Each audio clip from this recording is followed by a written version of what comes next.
Sobrang init nga ni ho ng panahon mga kabeshiwap. Eh sino namang hindi makakapaghubad talaga ng ganito? Eh kapag ganito nga ni ho ang panahon, ay kailangan natin ng malamig na sabaw. Bakit sabaw? Ay sasabayan nga ni ho ng pagligo para maganda naman sa pakiramdam. Dahil sa pagkakataong ito, ay anong baho ko na, baw ah.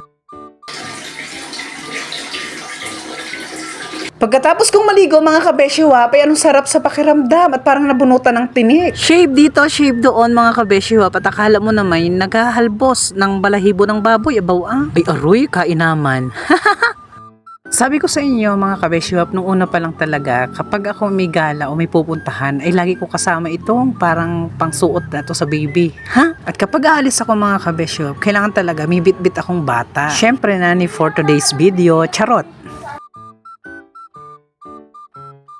Ay nakuha pa nga ni ho mga kabeshiwap na rin aking kapatid na magpakuha din sa video. So guys, medyo mainit. At ang aking mukha ay naaarawan. So ayan, para kami mga tulingan. Uy, ano tulingan? Oh, hi ka muna baby. Baby, tingin muna sa camera dali. Hi. Bibili kaming halo-halo. Mainit kasi ang panahon.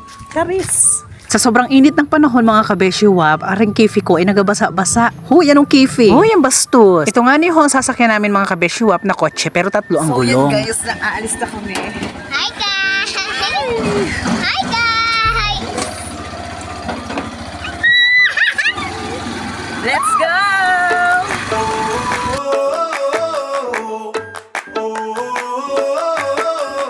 Tell me what it takes to get you feeling alive.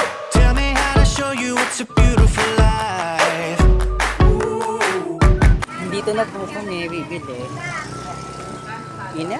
Sa pagkakataong ito mga kabeshiwap, dito kami nakatagpo ng halo-haloan sa may lapasan. Ang naghihintay mga kabeshiwap at ginagawa ni ate ay natatakam na agad kami. Ay sa dami baga naman ng lahok ay abaw ah. Kaskas dito, kaskas doon. Akala mo yung nag-brush ng sahig si ate. Abaw ah. Syempre sa paggawa ng halo-halo mga kabeshiwap, unang-una talaga yung yelo. Lalagyan ng asukal at yung mga lahok. Sa halo-halo mga kabeshiwap, hindi mawawala ang mga gulaman. Merong gulamang yelo, green. Sinunod na rin ni ate yung kamote. Alangan naman syempre, di ba? At ang sunod mga kabeshiwap, inilagyan din ni ate ng saging na minatamis. Aw, sarap. Syempre hindi papatalo ang sago, di ba? Lagay dito, lagay doon. Ay, abaw, full charge. Uy, anong full charge? Kung may sagong pula, may sagong red. Syempre, hindi papatalo dyan si ate.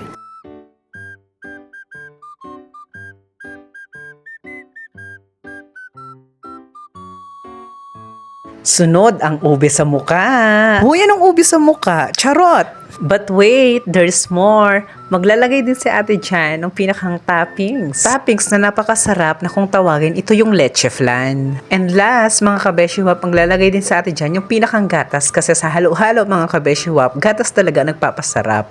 Done? Guys, yan. So, sa bahay na lang namin kakainin. Ha? Sarap.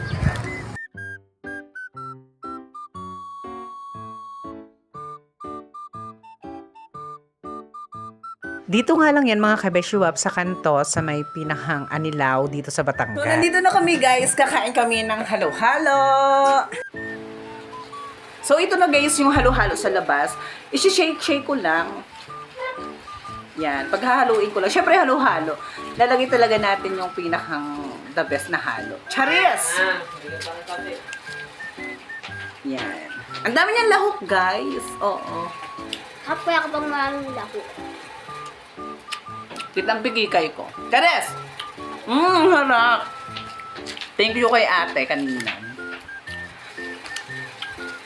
Dahil kasama siya sa vlog, alam ko nag-ano siya, follow siya. Charis! Ha?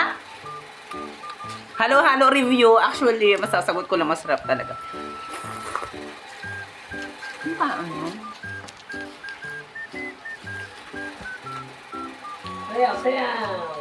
So, guys, hanggang dito na lang ang vlog. Maraming salamat. Bye! Follow kayo ha!